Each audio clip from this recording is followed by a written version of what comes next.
অথবা আর্মি যদি কোনো কু করার চেষ্টা করে, জনগণ দিয়ে ক্যান্টনমেন্টের ইট খুঁজে নিয়ে আসবি। আপনাকে জিজ্ঞেস করতে চাই, আপনি কি বাংলাদেশের সেনাপ্রধান নাকি আপনি ভারতের সেনাপ্রধান? আপনার বক্তব্য, আপনার কথা আর ভারতের বক্তব্যের মধ্যে তো কোনো তফাৎ নাই।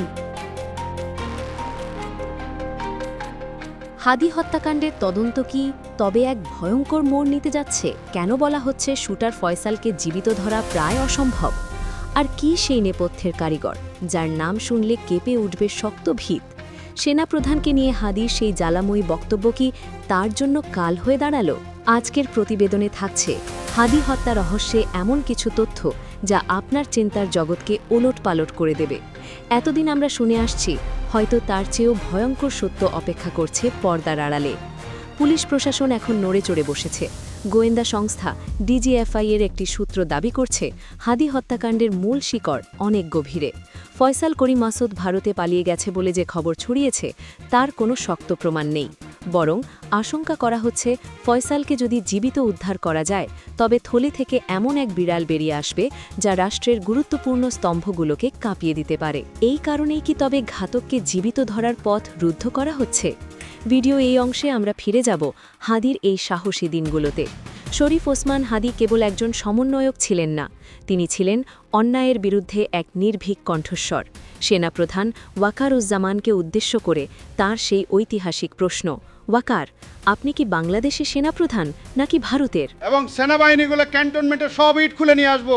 আপনি মনে রাখবেন এই ওয়াকার সাহেব, অথবা আপনি যদি কোনো করার চেষ্টা করে যখন খুলে নিয়ে আসছি, আপনাকে জিজ্ঞেস করতে চাই, আপনি বাংলাদেশের সেনাপ্রধান নাকি ভারতের সেনাপ্রধান? আপনার বক্তব্য, আপনার কথা আর ভারতের বক্তব্যের মধ্যে কোনো তফাৎ নেই।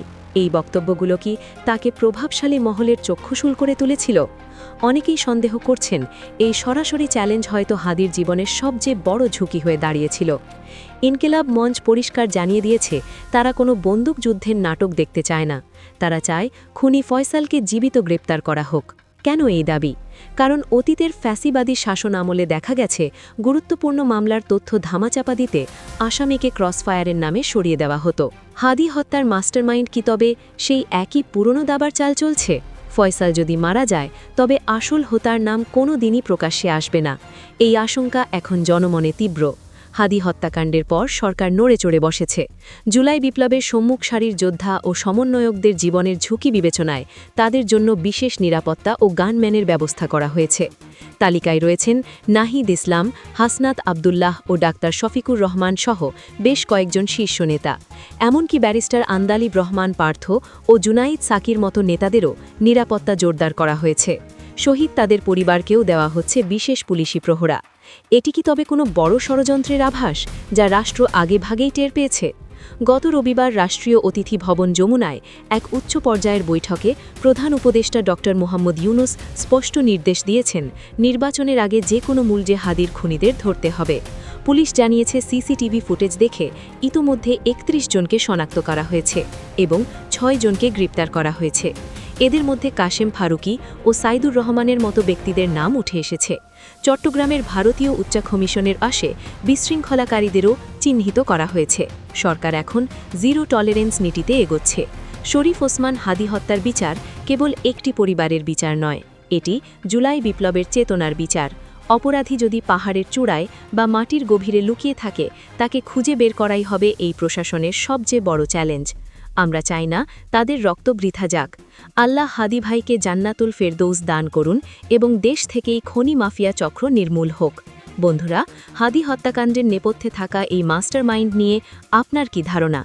আপনি কি মনে করেন খুনি ফয়সালকে জীবিত ধরা সম্ভব হবে? আপনার মতামত কমেন্টে জানান। ভিডিওটি ভালো লাগলে একটি লাইক দিন এবং সত্যের লড়াইয়ে আমাদের সাথে থাকতে চ্যানেলটি সাবস্ক্রাইব করুন। ধন্যবাদ। আপনি মনে রাখবেন এই ওয়াকার সাহেব, অথবা আপনি যদি কোনো করার চেষ্টা করে যখন খুলে নিয়ে আসছে, আপনাকে জিজ্ঞেস করতে চাই, আপনি বাংলাদেশের সেনাপ্রধান নাকি ভারতের সেনাপ্রধান? তফাৎ নেই। শরীফ ওসমান হাদির ঘটনা এবার একটি নাটকীয় মোড় নিচ্ছে। এতদিন আমরা যেটা সন্দেহ করে আসছি সেই সন্ধে ছিল বড় ভুল। ইউনুস প্রশাসন এবার নড়ে চড়ে বসেছে। এবার তারা সঠিক জায়গায় হাত দিয়েছে। মোহাম্মদ ইউনুস এবং সেনাপ্রধান ওয়াকার জামানের মাঝে চলছে ভাঙনের খেলা। এতদিন যে নাটক চালিয়ে সাধারণ মানুষকে বোঝানো হয়েছিল যে উসমান হাদিকে শেষ করেছে ফয়সাল করিম মাসুদ এবং সে ভারতে পালিয়ে গেছে, কিন্তু না, সেরকম কোনো তথ্য প্রশাসন দেয়নি এবং ডিজিএফআই বের করে এনেছে ভয়ানক সত্য, যেখানে সরকার ফয়সালের সাথে জড়িত রয়েছে সেনাপ্রধান। এছাড়া থাকছে এক ঘুঙ্কো গুরুত্বপূর্ণ সংবাদ।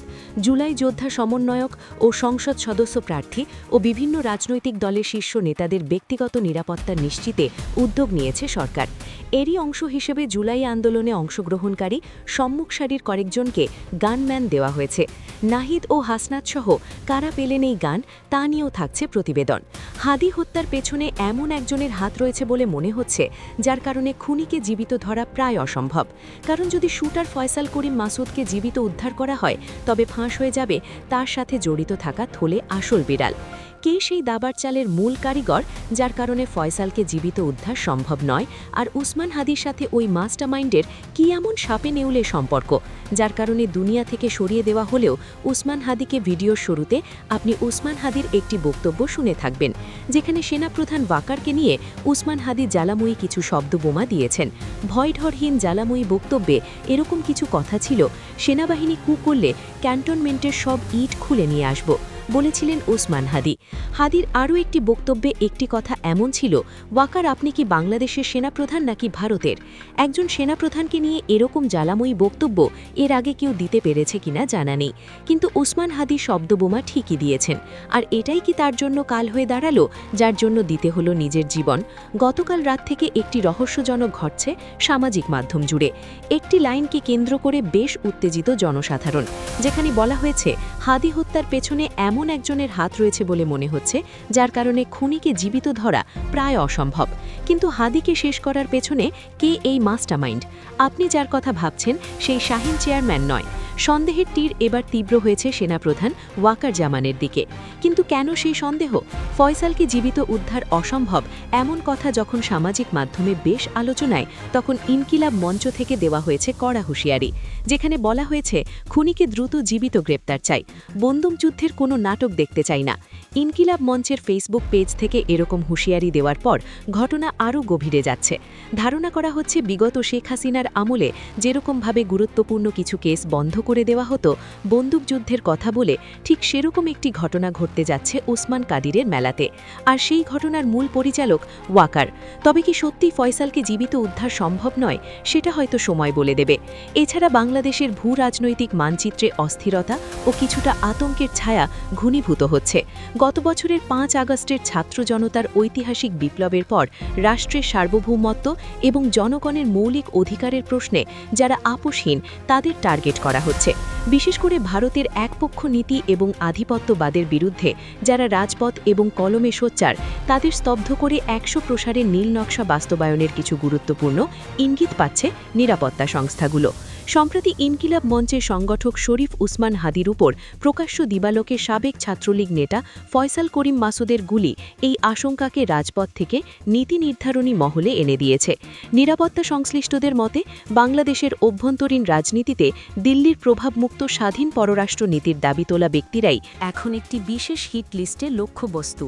তাই জুলাই যোদ্ধা সমন্বয়ক ও সংসদ সদস্য প্রার্থী ও বিভিন্ন রাজনৈতিক দলের শীর্ষ নেতাদের ব্যক্তিগত নিরাপত্তা নিশ্চিতে উদ্যোগ নিয়েছে সরকার। এরই অংশ হিসেবে জুলাই আন্দোলনে অংশগ্রহণকারী সম্মুখ সারির কয়েকজনকে গানম্যান দেওয়া হয়েছে। তাদের ব্যক্তিগত অস্ত্রের লাইসেন্স দেওয়ার বিষয়টিও প্রক্রিয়াধীন রয়েছে। এই তালিকায় রয়েছেন অন্তর্বর্তী সরকারের সাবেক উপদেষ্টা ও জাতীয় নাগরিক পার্টির এনসিপি আহ্বায়ক মেহেদী ইসলাম, এনসিপির দক্ষিণাঞ্চলের মুখ্য সমন্বয়ক হাসানাত আবদুল্লাহ, সিনিয়র যুগ্ম সদস্য সচিব তাসনিম জারা ও মুখ্য সমন্বয়ক সৌদি সালাম। এছাড়া বেশ কয়েকজন রাজনৈতিক ও সংসদ সদস্য প্রার্থী গানম্যান অস্ত্রের লাইসেন্স চেয়ে আবেদন করেছেন। জামায়াতের আমির ডাক্তার শফিকুর রহমান ও বাংলাদেশ জাতীয় পার্টি প্রধান ব্যারিস্টার আন্দালিব রহমান পার্থ ঢাকা মহানগর পুলিশের কাছে ব্যক্তিগত নিরাপত্তার জন্য গানম্যানের চেয়েছেন। আবেদনের ভিত্তিতে কয়েকজন রাজনৈতিককে গানম্যান অস্ত্রের লাইসেন্স দেওয়া হচ্ছে। শীঘ্রই এদের মধ্যে রয়েছেন গণসংহতি আন্দোলনের প্রধান সমন্বয়ক জোনায়েদ সাকি, ডেমরা, যাত্রাবাড়ি এলাকা থেকে বিএনপি মনোনীত সংসদ সদস্য প্রার্থী তানভীর আহমেদ রবিন, পাবনা ৩ আসনের বিএনপি মনোনীত প্রার্থী জাফির তুহিন, জাতীয় পার্টির চেয়ারম্যান ও সাবেক মন্ত্রী আনোয়ার হোসেন মঞ্জু, লিবারেল ডেমোক্র্যাটিক পার্টির সভাপতি কর্নেল আলী আহমেদ সহ আরও কয়েকজন। এছাড়া ফ্যাসিবাদ ও আধিপত্য বিরোধী আন্দোলনে সোচ্চার থাকা শহীদ ওসমান হাদির পরিবারকে দেওয়া হচ্ছে বিশেষ নিরাপত্তা। হাদির এক বোন পাচ্ছেন লাইসেন্স এবং গানম্যান। অন্য সদস্যদের নিরাপত্তায় সার্বক্ষণিক পুলিশি নিরাপত্তা দেওয়া হবে। স্বরাষ্ট্র মন্ত্রণালয় ও পুলিশের উচ্চ পর্যায়ের সূত্র থেকে এসব তথ্য নিশ্চিত হওয়া গেছে। এদিকে হাদির সুরে ফয়সাল করি মাসুদকে নির্বাচনের আগে যে কোনো মূল্যে ধরার নির্দেশ দিয়েছেন প্রধান উপদেষ্টা মোহাম্মদ ইউনুস। প্রধান উপদেষ্টা ড মোহাম্মদ ইউনুসের নেতৃত্বে গতকাল রোববার রাষ্ট্রীয় অতিথি ভবন যমুনায় দেশের সার্বিক আইনশৃঙ্খলা পরিস্থিতি পর্যালোচনায় বৈঠক অনুষ্ঠিত হয়েছে। বৈঠকে স্বরাষ্ট্র উপদেষ্টা মোহাম্মদ জাহাঙ্গীর আলম চৌধুরী, জাতীয় নিরাপত্তা উপদেষ্টা ড খলিলুর রহমান সহ বিভিন্ন নিরাপত্তা ও আইনশৃঙ্খলা বাহিনীর শীর্ষস্থানীয় কর্মকর্তারা উপস্থিত ছিলেন। বৈঠকে বিএনপির ভারপ্রাপ্ত চেয়ারম্যান তারেক রহমানের দেশে প্রত্যাবর্তন, আসন্ন বড়দিন এবং ইংরেজি নববর্ষ উদযাপন উপলক্ষে গৃহীত নিরাপত্তা সংক্রান্ত পদক্ষেপসহ বিভিন্ন বিষয়ে বিস্তারিত আলোচনা করা হয়। এছাড়াও ইনকেলাব মঞ্চের মুখপাত্র ও জুলাই যোদ্ধা শরীফ হোসেন হাদি হত্যাকাণ্ডে সম্পৃক্তদের গ্রেফতার তদন্তের অগ্রগতি নিয়ে বিশদ আলোচনা হয়।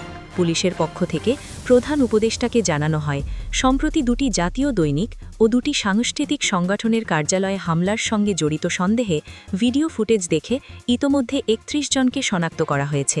এসব ঘটনায় সোমবার সকাল পর্যন্ত ঢাকাসহ দেশের বিভিন্ন অঞ্চলে অভিযান চালিয়ে কমপক্ষে ৬ জনকে গ্রেফতার করা হয়েছে। গ্রেফতারকৃতরা হলেন মোহাম্মদ কাশেম ফারুকি, মোহাম্মদ সাইদুর রহমান, রাকিব হোসেন, মোহাম্মদ নাইম, মোহাম্মদ সোহেল রানা এবং মোহাম্মদ শফিকুল ইসলাম। শনাক্তকৃত বাকি সন্দেহভাজনদের গ্রেফতারে অভিযান চলমান রয়েছে। এছাড়াও চট্টগ্রামে ভারতের হাই কমিশনারের বাসভবনের নিকটে বিশৃঙ্খলা সৃষ্টির চেষ্টাকারীদের মধ্যে ৩ জনকে ভিডিও ফুটেজ দেখে শনাক্ত করা হয়েছে। রবিবার বিকেলে বৈঠকে ওসমান হাদির ঘটনায় জড়িত এবং অন্যান্য বেআইনি কর্মকাণ্ডের সঙ্গে সম্পৃক্তদের দ্রুততার সঙ্গে গ্রেফতারের নির্দেশ দিয়েছেন প্রধান উপদেষ্টা।